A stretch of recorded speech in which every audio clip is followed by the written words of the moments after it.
Over the weekend, as I was putting the last touches on the speech together, one of the things that I looked up was the album title. Ironically enough, the album title is called Go West, Young Man. And that is what I did in life. When I was trying to find my place in this world, the first thing I did was go west, young man. You see, I'm a very spontaneous person. I go with the flow. I cannot help myself. As I was looking for a job outside of college, I started applying for jobs all across the country, and one of the places that I applied to was Arizona. I got 3 job offers in Arizona, and I ended up in Casa Grande. When people ask me how I ended up in Casa Grande, I played Eeny, Meeny, Miny, Mo, and my finger landed on Casa Grande. There I go. 46 days from there, I was dating my beautiful wife at the time. I proposed to my wife shortly after I got the job, and then 46 days from there, we got married. My wife only asked me to do one thing for our wedding. She did everything else. And I had to make a cord of 3 strands, because as the Bible says, a cord of 3 strands is not easily broken, and I forgot to do it. So on the morning of our wedding, I rush to the Hobby Lobby and I start braiding the cords in my front lawn. Everybody's left. People are wondering where I'm at. I'm late for my own wedding. And it went amazing. It was great. As soon as I got out to Arizona, I thought it was the place that I belonged. I loved it. I amassed a huge plant collection when I left. We counted, there was close to 300 different potted plants. I got my master's degree out there, and we had 4 kids at the time. I genuinely thought it was my place in this world. Proverbs 16:9 says, "Man plans his ways, but the Lord determines his steps." September of 2019, I felt like I was having a heart attack, a literal heart attack, and I ended up on the floor in the fetal position. And my wife comes over to me, and she says, "Gabe, I'm gonna call the ambulance." And I told her, "No, don't call the ambulance. My health insurance policy is too good, or my life insurance policy is too good. Don't call." What really was going on was that I was too cheap. I'm gonna be honest with you guys. If she had called and I had survived, I would have been upset for the hospital bill that I would have had to pay. And it turned out, a few months later, actually a month later, it turned out that I would be diagnosed with valley fever. I was on antifungal medications for 3 years, and on the second year of being on antifungal medications, I asked my doctor, "Hey, doc, how can I get rid of this for certain?" And he said, "You should probably leave the state." And shortly after that, I started looking for jobs outside of the state. I applied for several different jobs that second year, and I got nothing. And so I knew at that point in time, at the end of that process, that it was because I wasn't all in. So that third year, in line with who I am and spontaneity's sake, I did not sign my contract going into that year of me being an assistant principal. I had no formal plan, and by May of that year, I had no job offers. My beautiful wife suggested that I applied for ALA in North Gilbert, and there I applied. Shortly after that, I got interviewed.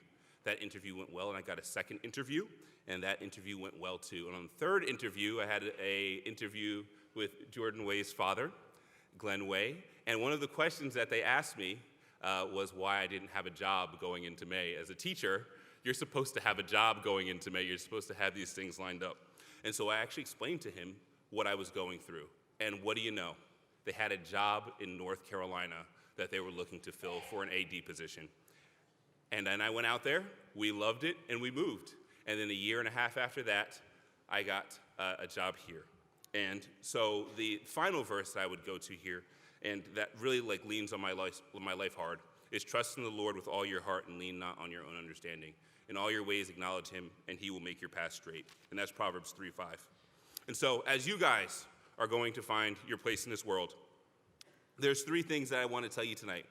1, as Mr. Iorio was saying, do good. Do what you're supposed to do. Do what is right, and do your best.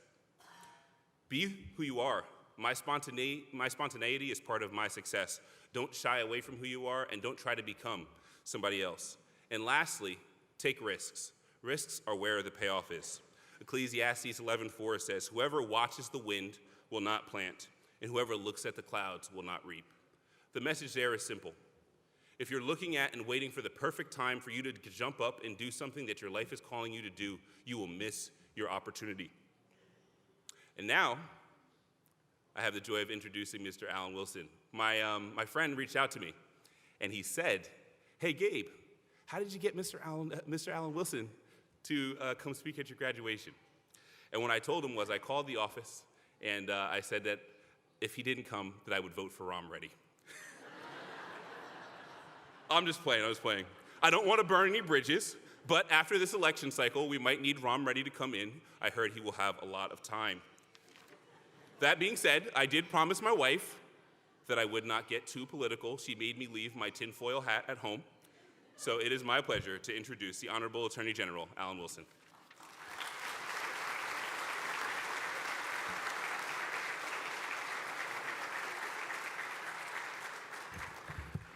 Man, the things I will do for a vote. Good evening, everyone. All right, let's try this one more time. Good evening, everyone.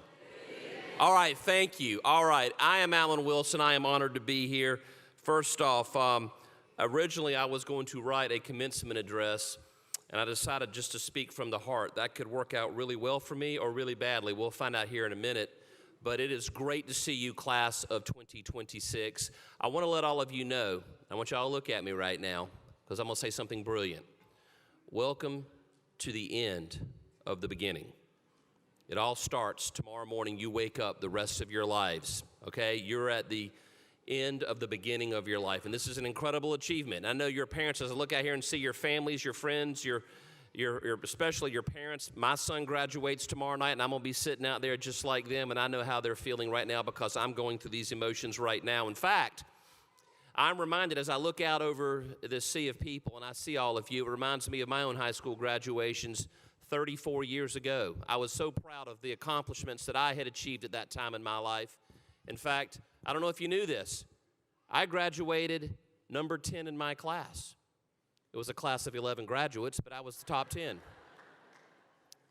So I was just over here making a couple of notes, and by the way, my commencement address is right here. I decided to speak from the heart, and I looked up and I saw, American Leadership Academy. So I think, what am I going to talk about? Well, let's start with leadership. It's actually in the title, so it seems like appropriate to talk about. The first thing I want to say is that you don't need a title to be a leader. That's the number one thing I want you to take away. And then when I think about leadership and what do I want you to take away from this commencement address, it's the lessons in leadership from my own life because they're from my life and they impacted me greatly, so I'm going to share them with you. My first lesson in leadership, or I should say a fundamental lesson in leadership, I learned as a young second lieutenant my first day in the Army back in 1996. Now, I remember that day very well. I was terrified. I was 22 years old, and I'm standing there I'm a platoon leader standing in front of my platoon, and I'm looking at a group of about 40 soldiers. All of them have been in the Army longer than me. All of them not only have been in the Army longer than me, my platoon sergeant who reported to me was born about 2 years after my dad. And all of these soldiers, most of whom are older than me, they're all more experienced than me, they're all saluting me, and they're all calling me sir. Now, that is a scary place to be when you are the senior leader in an organization, but you're the least experienced. Imagine putting yourself in that position. Now, I remember the young captain at that time who came up to me. He was the company commander. I was one of his platoon leaders, and he came up to me and he said, "Lieutenant Wilson, I want you to get out in that motor pool, and I want you to crawl under those vehicles, and I want you to turn a wrench. I want you to get dirty and greasy with those soldiers. I want you to let those soldiers teach you how they do their jobs. I want you to be out there, and when it's freezing, I want you to be cold with them. When it's hot, I want you to be in the heat with them. When it's raining, I want you to be wet with them. When we go to the field, Lieutenant Wilson, you will always be the last one to go to sleep at night. You will always be the first one to wake up in the morning. You will always be the last one to go through the chow line." Now, what was that young captain teaching me? Now, at 22 years old, almost 23, I was the second lieutenant. For those of you who've ever served in the military, we all know that second lieutenants are 10 feet tall. We're all good looking. We know everything. Men fear us. Women want us, right? No, I'm teasing. There's a chip on your shoulder at that age when you're a young leader. But what that young captain was teaching me, he was teaching me that leadership is not about perks and privileges. It's not about the things that come along with the title or the rank. Leadership is about service. It's about serving those with whom you have a charge, either through appointment, selection, or election. It doesn't matter how you got that leadership role. Your job is to serve people. Now, by serving them, does that mean you do everything they want you to do, that you literally serve them things? No. It means that you lead those people to a mission, to accomplishing a mission. Sometimes that means you put them through things that they don't want, through training, right? You make them uncomfortable. You get them out of their comfort zone, and you create a culture in that organization, whether it's a very small organization, whether it's a large organization, it doesn't matter. Your job is to accomplish the mission of that organization, and sometimes that means you serve those subordinates by making them do things they don't want to do. But at the end of the day, you put their needs above your own. That is a fundamental lesson in leadership that I learned. Now let's fast forward. 15 years later, I've just been elected Attorney General of the state of South Carolina. I'm 37 years old, and I learned quickly that at that time I was the youngest Attorney General in the United States of America. I remember walking in to the first day as Attorney General, and I looked into the room, and I looked at all of the attorneys and all of the senior staff in the Attorney General's office. What did I realize very quickly? Everyone in that room, nearly everyone in that room, was older than me. Every one of them had more experience than me. Everyone probably could have done a better job as the Attorney General, but here I am. I'm the senior person. They're all looking at me. They're calling me General. They're not saluting me, but they're all saying, "Sir, what do you want us to do?" I found myself as that young, terrified second lieutenant all over again, standing in front of that platoon of soldiers who were all older than me, had more experience than me, probably could have done my job better than me. But I found myself in a leadership position. And what I learned, one of those fundamental rules that I learned as a 22-year-old second lieutenant that I was applying in a completely different kind of organization, right? A platoon and a unit designed to go fight the nation's wars is very different than the office of the Attorney General in the state of South Carolina. I realized that my role as the leader of that organization wasn't to be the best or the most experienced. It was to create a culture of winning, a culture of accomplishing the mission, retaining the talent, recruiting the talent.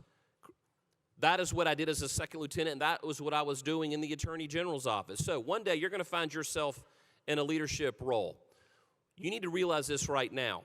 Your job as a leader is not to be the best, the brightest, or the smartest.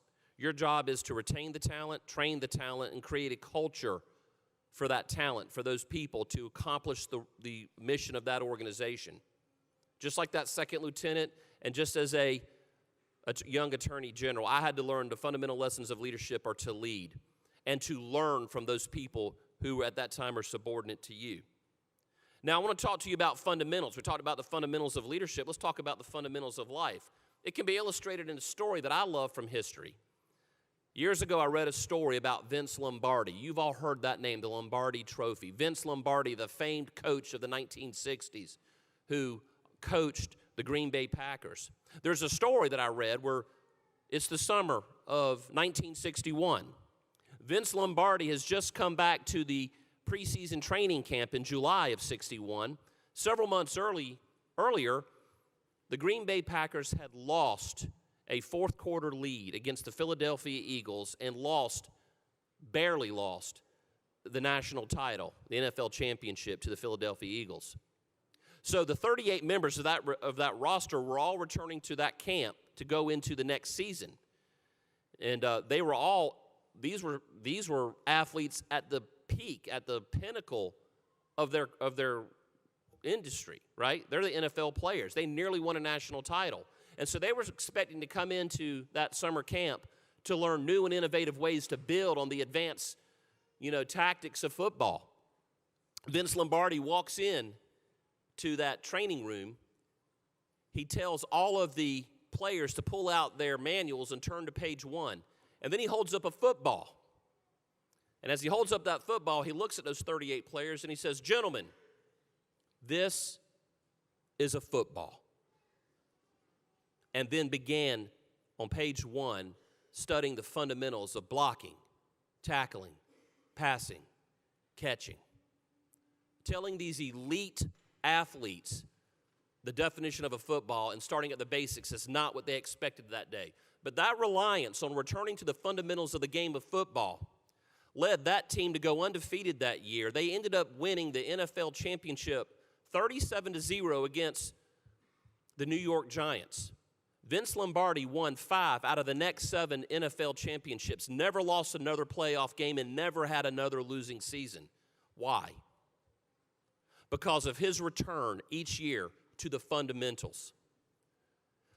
Right here, class of 2026, you have been taught the fundamentals.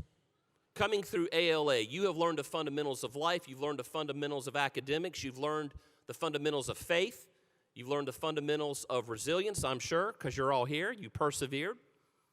But it's the fundamentals that you learned here going through this 4-year program that has prepared you for the rest of your life. And the things that you learned here may not seem germane to what you will do in the future, much like what I learned as a young second lieutenant would not seem germane to being an attorney general 15 years down the road. But the fundamentals that you're learning now at this age of your life will follow you for the rest of your life. Your teachers, your administrators, your parents, your families, they have taught you the basic values. Return to those fundamentals. And if you return to the fundamentals that you've learned here in your life, you will have a very successful future. Now I want to talk to you about something else. All of you will fail at something. We all fail.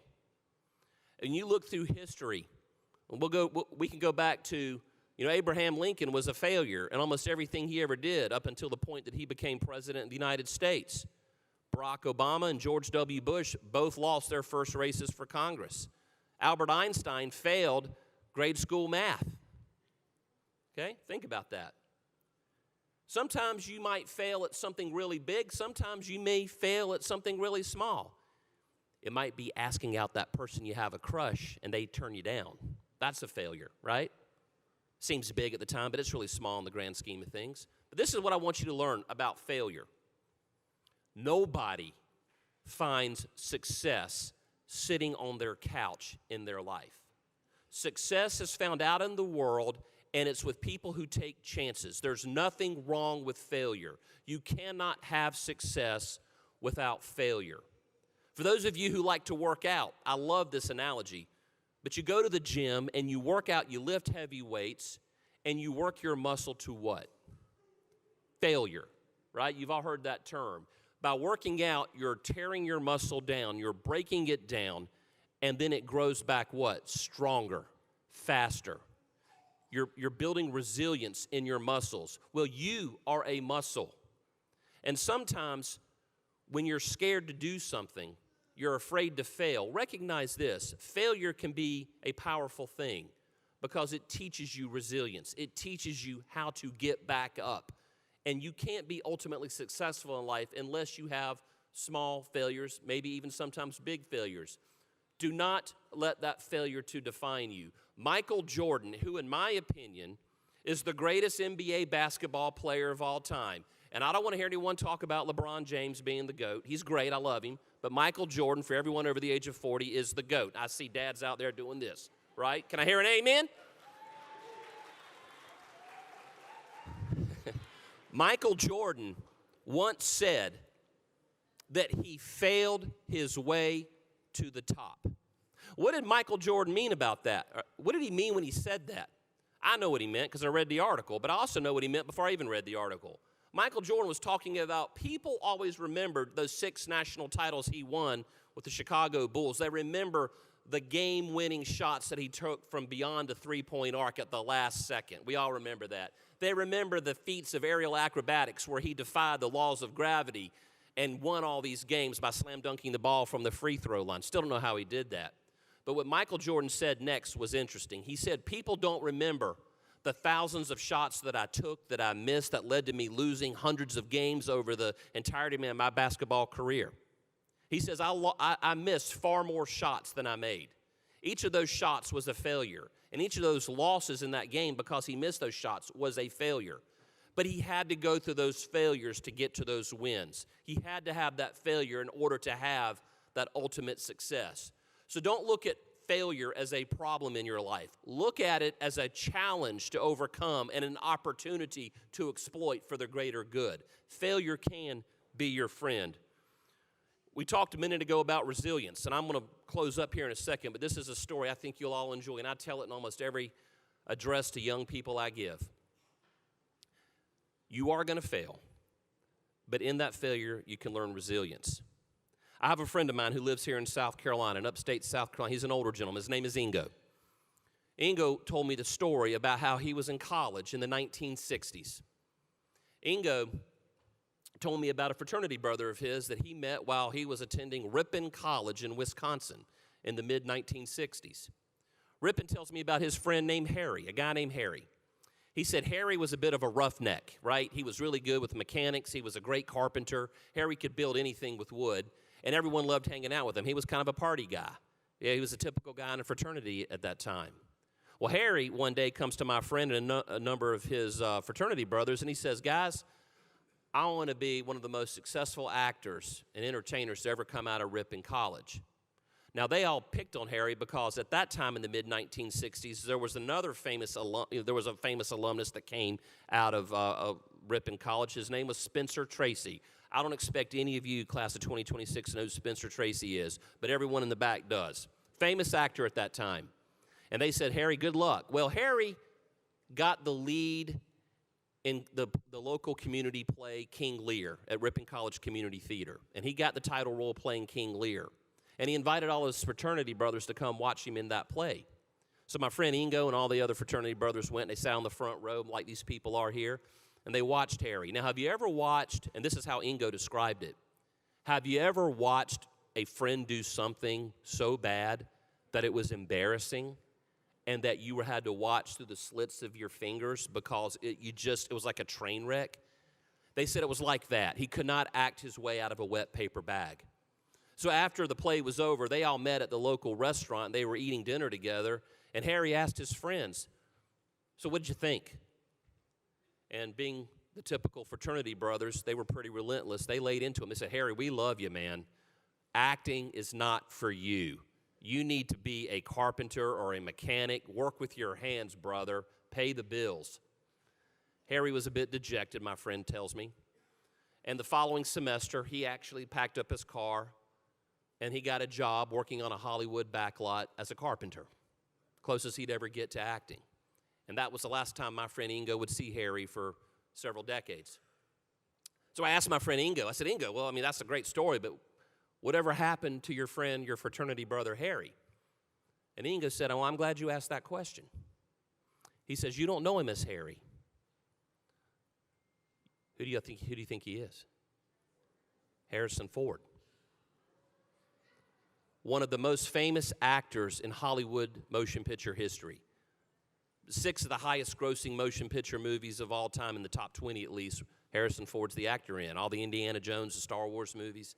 The point I'm making is, Harrison Ford was told by his friends and people who loved him that he wasn't good at something. He failed at it, and that he should abandon it, right? He had to go through that failure to learn how to persevere through it. He had to go through that failure to learn resilience, because you see, it would be more than a decade in Hollywood working as a carpenter on the back Hollywood lots before he would get even scintilla, small break. But he got that break, and then he built on it. But he would never have stayed in that industry long enough had he not learned resilience from his failures. So, let me kind of sum this up, class of 2026. You have all learned the fundamentals, the basics of life up to this point. It's what you do with those fundamentals that will make or break you in the future.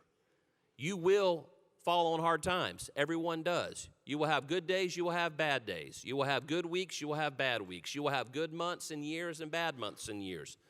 But it's how you learn to persevere. It's how you learn to become resilient that will determine how successful you are. Do not be afraid to fail, because in failure, there is great opportunity for success.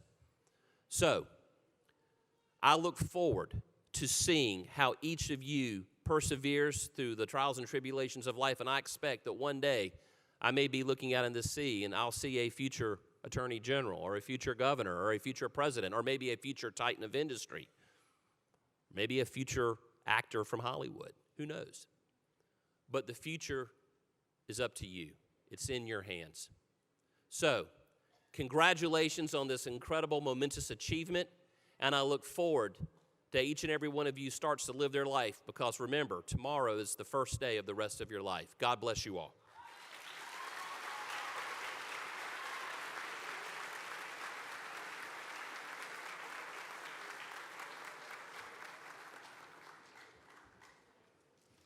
Thank you again, Attorney General Mr. Alan Wilson. Please welcome the ALA Orchestra performing Ashokan Farewell, directed by Miss Julia Cudd.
Thank you, orchestra. Each year, students are given the opportunity to vote on a staff or faculty member that they would like to speak at a commencement. This year, we are pleased to announce Ms. Pamela Newton as the faculty speaker.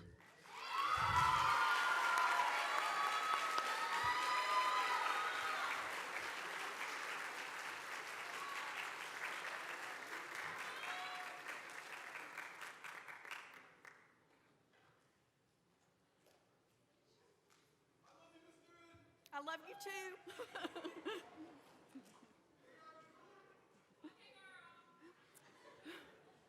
Y'all behave, please. Today I look at the class of 2026 and I want to congratulate you all on earning your high school diploma. What an accomplishment. I've had the honor of teaching most of you young people in either English 2, English 3, or English 4. Being asked to speak at your graduation ranks as one of the highest honors of my career. Many times we think of high school graduation as the end, but it's just the beginning. For some of you, your next step is college, the military, or the workforce. Regardless of your next step, you will face many ups and downs. Y'all know, as an old English teacher, you know I have to make use of figurative language, especially symbolism and metaphors today. In literature, roads are frequently mentioned. Robert Frost, a famous American poet, wrote, "Two roads diverged in a yellow wood, and sorry I could not travel both." In pop culture, Rascal Flatts in the movie Cars say life is a highway. In The Wizard of Oz, there's a yellow brick road. Jesus says in Matthew 7:13 and 14, "Enter through the narrow gate, for wide is the gate and broad is the road that leads to destruction, and many enter through it. But small is the gate and narrow the road that leads to life, and only a few find it." So many allusions to roads in the Bible and in literature. So let's think about roads for a minute. When you're on a highway, you have a clear purpose. You're pursuing a major career or life goal. It's efficient. You aren't taking the scenic route. Then there are winding and curvy roads. These roads symbolize the unknown future. It's not straightforward. You have to learn to adapt and to have resilience to handle the unexpected changes. Sometimes there's a fork in the road, or possibly a detour. This is such a critical road. You're making a decision that will alter your path. Hopefully, it is a GOOD decision instead of a BAD one. Some roads are dead ends. This represents a situation with no way forward or could be an obstacle. You can feel stuck in an unending cycle. Lastly, think of a dirt road. It can be a rougher path that is harder to travel, but it can be such an adventure or represent authenticity.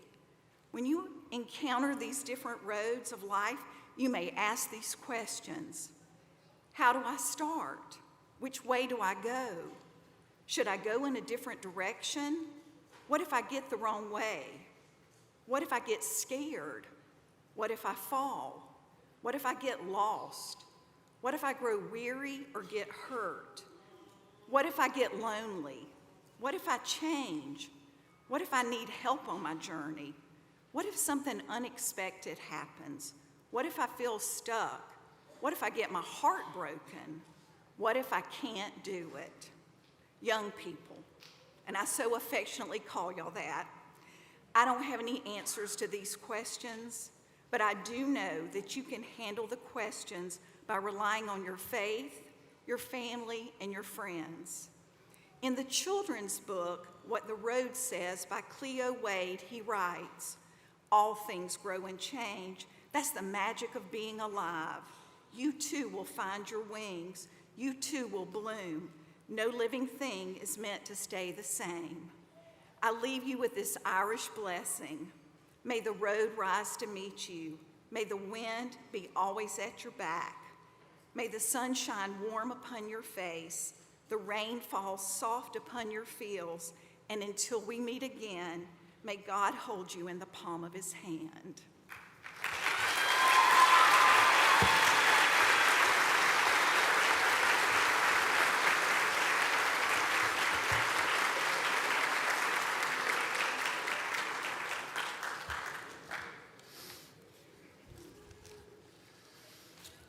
Please give another hand for Miss Newton, the Teacher of the Year. Teacher of the Year.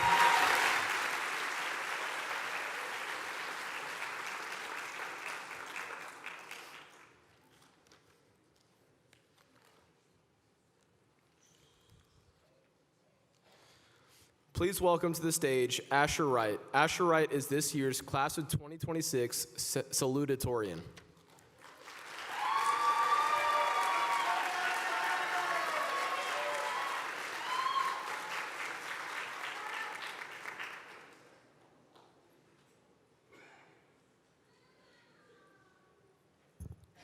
Greetings to everyone gathered here tonight, family, friends, siblings, teachers, students, and of course, graduates. Before I continue with my speech, may we please give another round of applause to all of the graduates here tonight.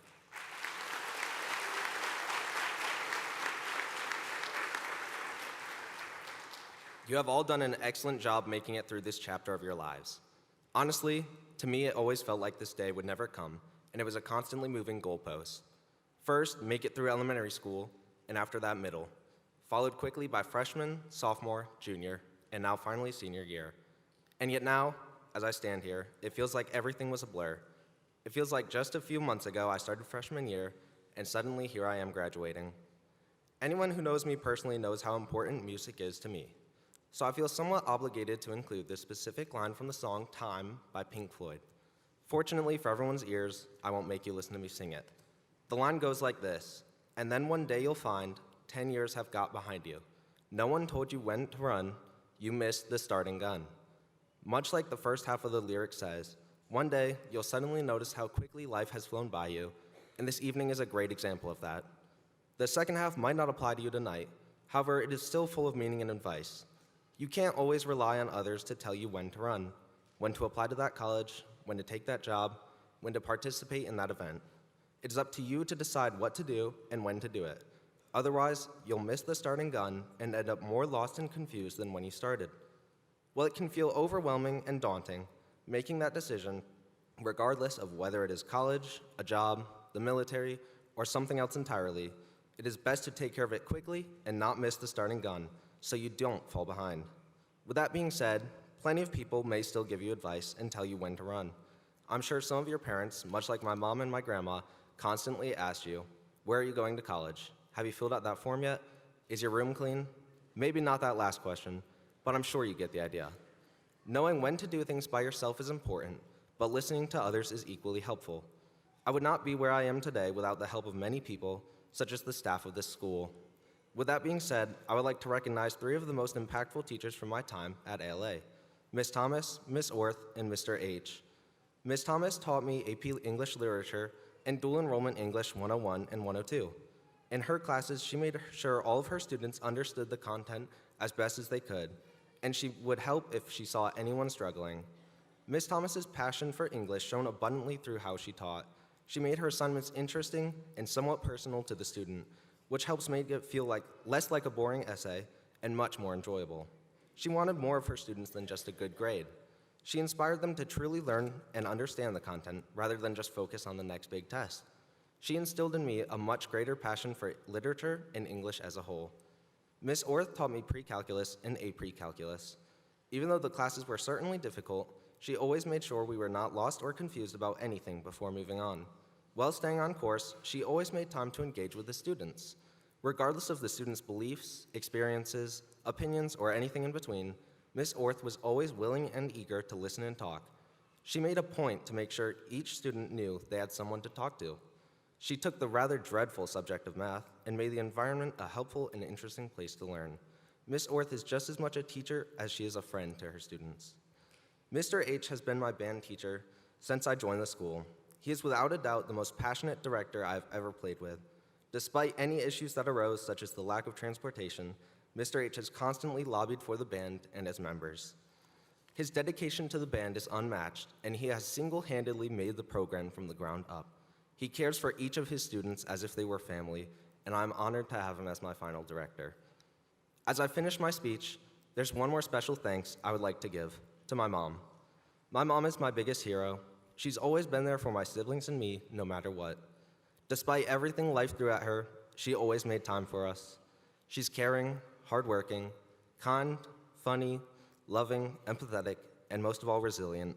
She's always encouraged me to pursue my passions and interests, whether it's academically, musically, or athletically.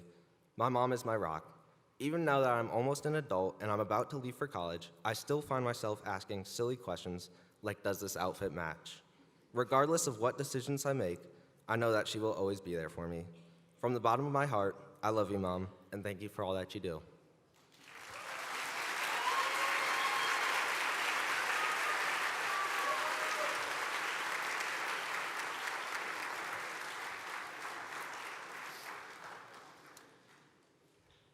It is my distinct honor and privilege to introduce to you the valedictorian of the class of 2026, Ashlyn Mincy.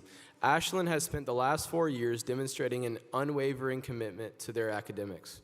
Throughout high school, she has challenged herself with numerous rigorous courses, earning a 5.2 GPA. At this time, please welcome Ashlyn Mincy.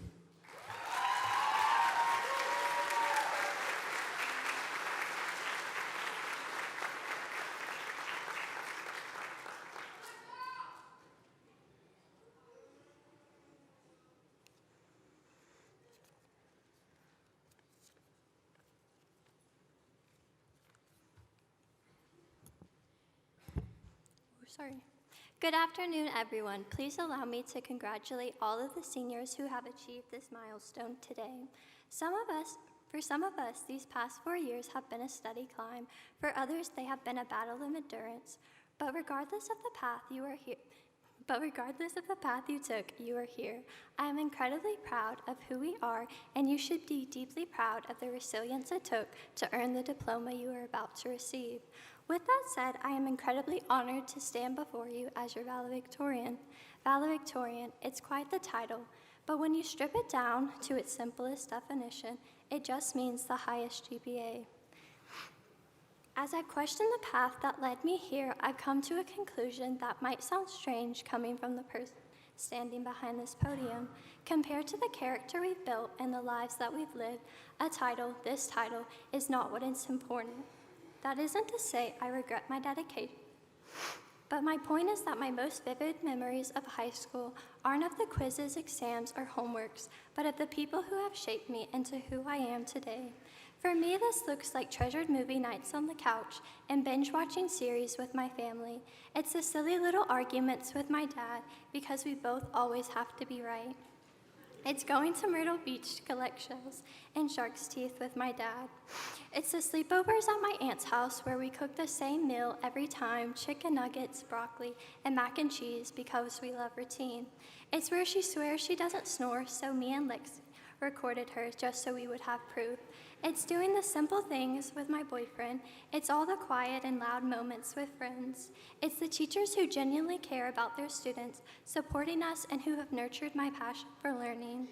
But most importantly, it's to my twin sister, Alexis, who makes every day worth living with her laughter and her little movie references that I don't understand 80% of the time. It's when we stay up until 2 a.m. and Dad yells at us to be quiet because we're so loud it vibrates the house. To those special people, thank you for being the foundational pillars of who I am. And as I look across this room, I suspect each of you has your own pillars sitting here today. Adults always tell us to pick our friends wisely because we become who we surround ourselves with. And I feel like this correlates very well to the lesson I've learned from Girl Meets World. And it's the secret to life, which is simple. People change people. Whether someone has weathered every storm by your side, or whether someone has weathered every single session, or if they were just here for a single season, they have changed our perspective. It's quite a memorable thought that who we are is actually just a mosaic of everyone we've ever interacted with, containing the hard, painful lessons as well as the beautiful, intrinsic parts of us. Yet, class, there is a second, harder lesson I had to learn alongside this one. It's a truth my dad shared with me, one I hated to admit at the time. And I think it applies to all of us as we head into the unknown. No one can make you happy if you can't be happy alone. For as wonderful as people can be, if your entire worth is entwined in your achievements and who you surround yourself with, you will be left feeling very empty. For a long time, I was terrified of solitude because I didn't know who I was without my achievements or my value to others. Transferring to ALA was very hard since they didn't have as many clubs, activities, or sports as a regular public high school. I had to adjust to who I was without the things I did, and it's quite the isolating feeling when your entire identity is placed in tangible things, because social groups change so easily, and there is always going to be someone who is better than you at something else.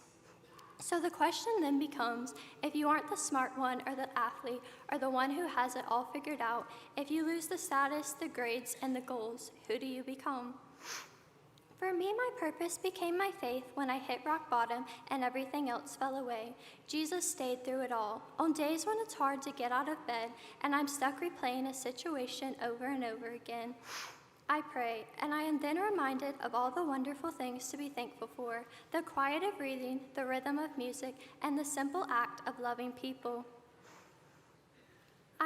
From my faith, I have found such peace because even when life is hard and tears are the only words left to say, I don't have to face the storm. God is right there with me. But this peace isn't just about surviving the hard moments. It has fundamentally changed how I viewed our collective journey as a class. It taught me how our families gave us our foundation, but our faith gives us our purpose. But we are the ones who must build the future. Ultimately, building that future isn't about accomplishments and successes.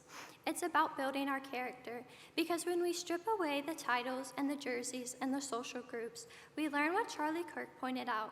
The most important things in life are not what you achieve, but who you become and who you serve. Class of 2026, my challenge to you is to stop anchoring your worth in things that can be taken away. Don't let a job title, a college rejection, or someone else's opinion define you. Instead, look for the kind of peace that stays with you when you're completely alone in the room. Figure out what you care about when nobody else is watching, and build a version of yourself that belongs entirely to you. Hold fast to the morals and values our families and friends have instilled in us. Find the things you truly believe in and have the courage to become the person you were created to be. If figuring out who you are sounds like a daunting task, it's because it is. But we are not doing this alone. We are stepping into the uncertainty together. And as we do, let's all remember the wise words of Monica Geller. Welcome to the real world. It sucks. You're gonna love it. Today, let's honor the people who shaped us, but as we walk out these doors, let's celebrate the person we are choosing to become. Congratulations, class of 2026. Here is to the real world and figuring out as we do.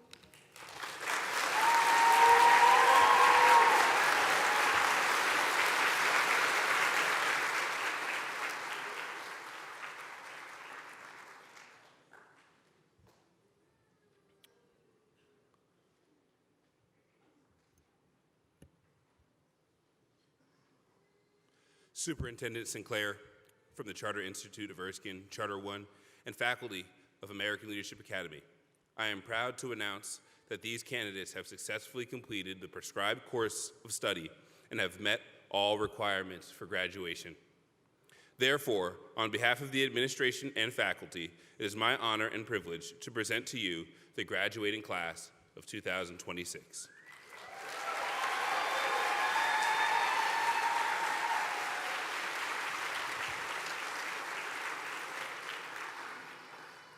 I have a very official statement to read to you, but before I do, I just want to say we're so excited for you guys, and graduation is always such an exciting time, and we love the privilege of getting to celebrate here with you today. And this is extra special for me because I have my ALA family here with my CIU, on my CIU home where I get to serve as the Dean of the School of Business, and I've heard that a few of you might be coming here this fall, so I'll look forward to celebrating with you again when you graduate with your college degree. Go Rams, I'll say that too. So the only thing between you and 12 years of blood, sweat, and ChatGPT, I'm just kidding, blood, sweat, and tears, is the statement that I'm about to read. And so are you guys ready? Seniors, are you ready for this moment? Yeah? Okay, here we go. Good evening, Director Cheevers, distinguished faculty, proud parents, and the resilient class of 2026.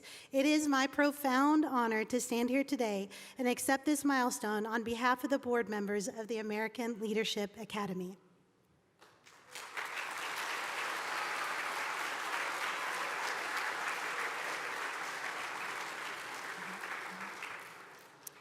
At this time, we will begin the awarding of the diplomas. We ask that you hold your applause until the very end. Yeah.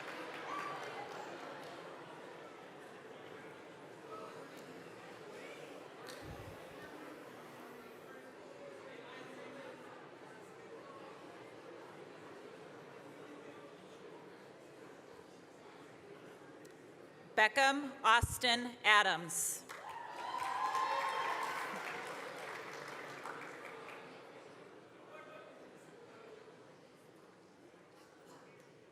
Alexander Vladimir Alam.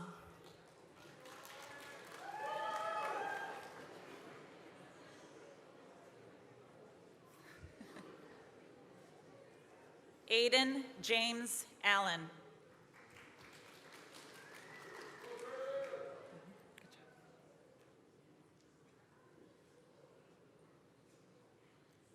Annabelle Marie Bashline.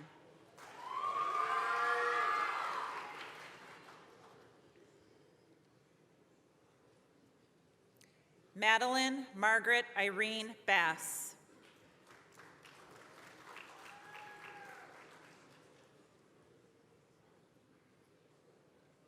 Eleanor Grace Beers.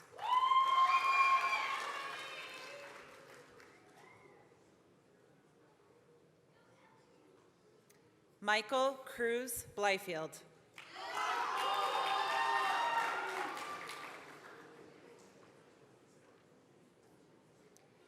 David Jacob Bolin.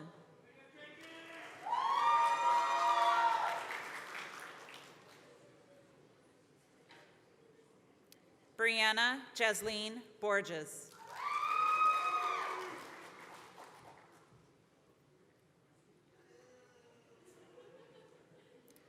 Isaiah Joshua Bricky.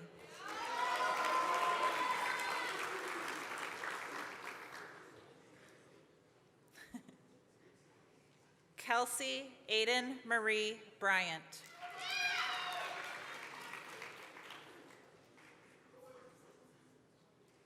Benjamin George Burton.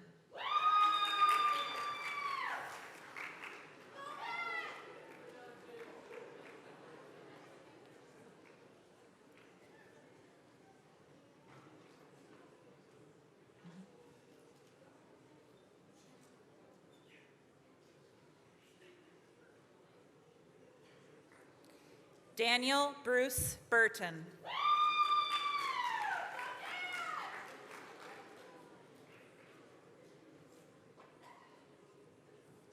Jake Christopher Cantor.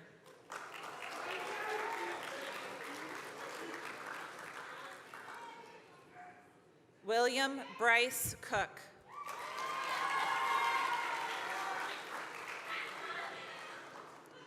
Nicholas Braden Cooper.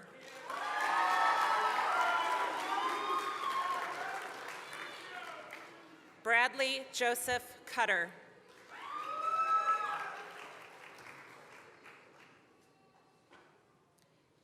Dayton Kell Daniel.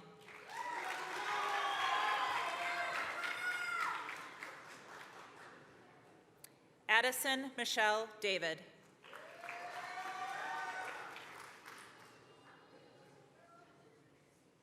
Elijah Timothy DeGroff.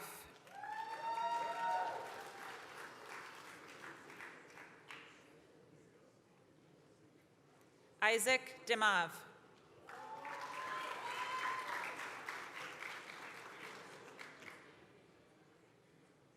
Giovanni Callisto Eisman.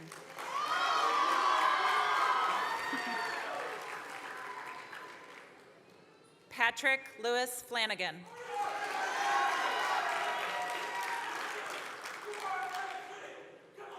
Ashley Karen Frondon.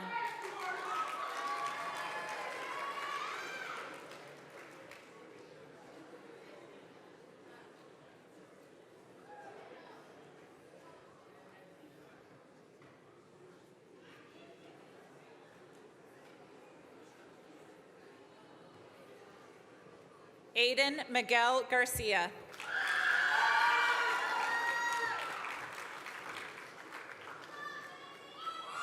Kierlyn Rose Gladlich.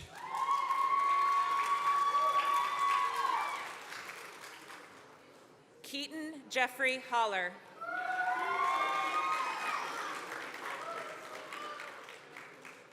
John Wesley Hamby.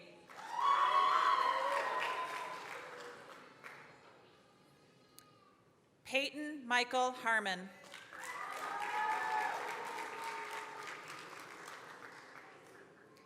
Thomas Ryan Harrison.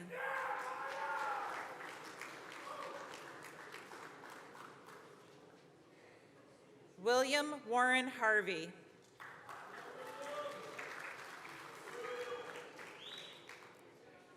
Katie Grace Henderson.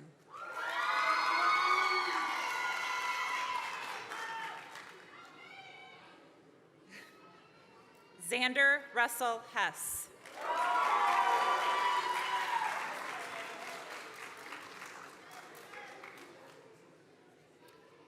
Mikkel Tyrese Hillary.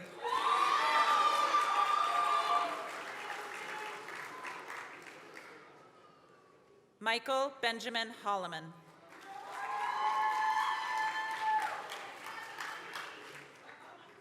Madison Blythe Hunt.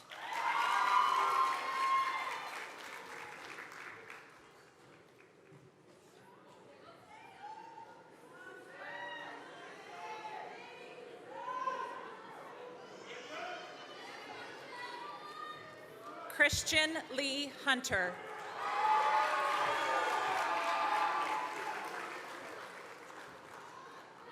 Chloe Marie Jackson.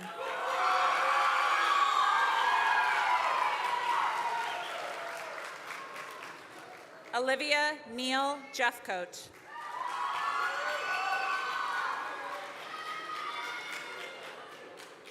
Leroy Centel Jones.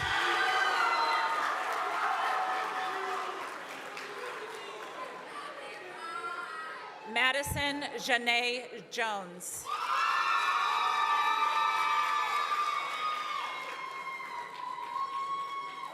Anthony John Lazarakis.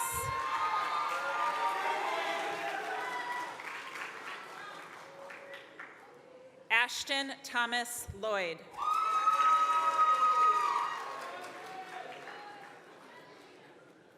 Noah Lee Lorick.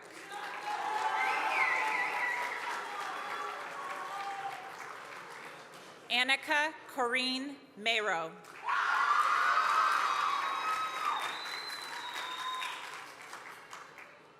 Dyson Dale Marquez.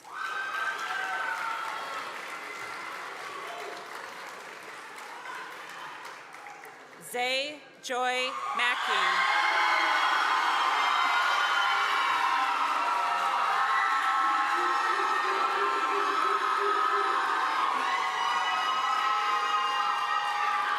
Macy Nicole Massaro.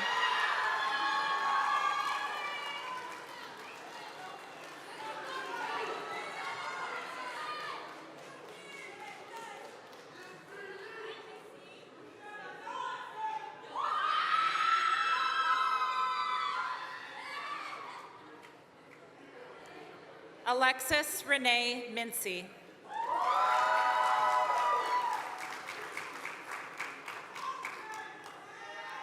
Ashlyn Nicole Mincy.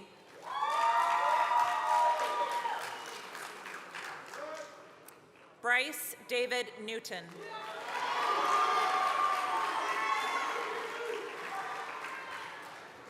Kaylee Joy Player.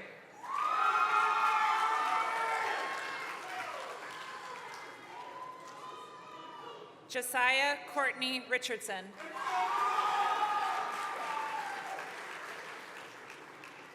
Justin Nicholas Richburg.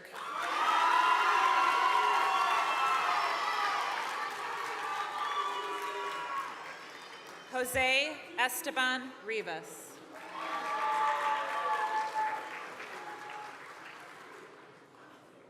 Matthew James Rodriguez.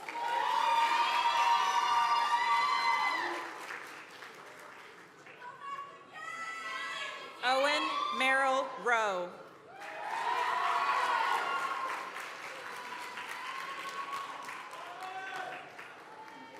Nevaeh Jane Runkle.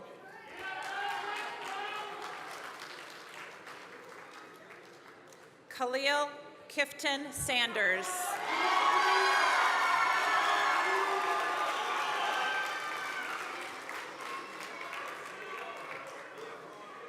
Callie Maris Sagara.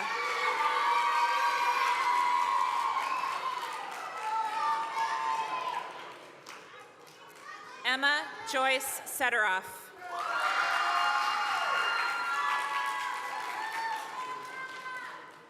Jackson Logan Sheriff.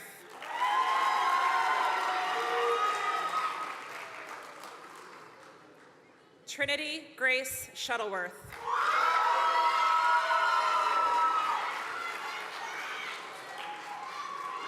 Robert Ethan Smith.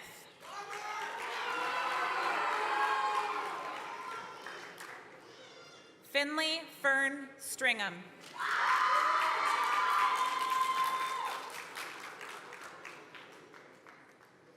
Kelsey Faye Thomas.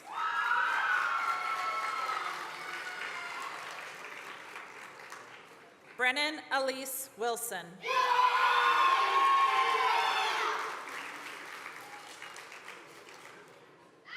Asher Casey Wright.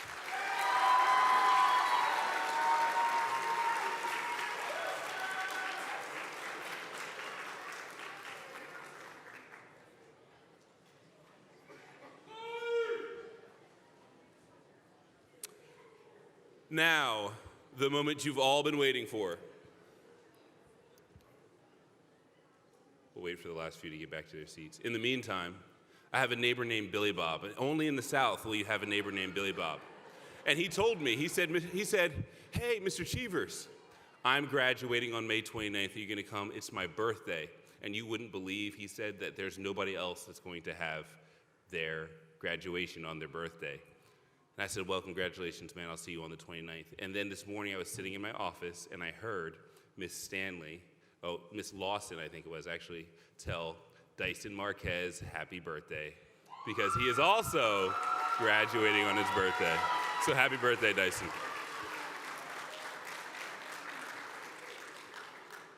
So now the moment that you've all been waiting for. We are not going to sing happy birthday to Dyson Marquez, but as the official sign of your graduation, I invite all graduates to stand.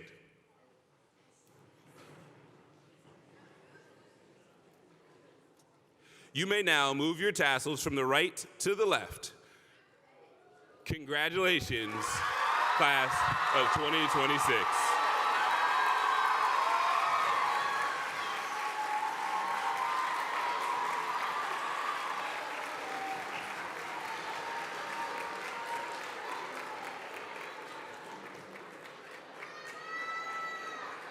Thank you guys all for coming tonight. We appreciate all of your attendance. Once again, we appreciate all your hard work. And hold on, the graduates gotta leave. Hold on, I know. Ms. Cudd, take it away.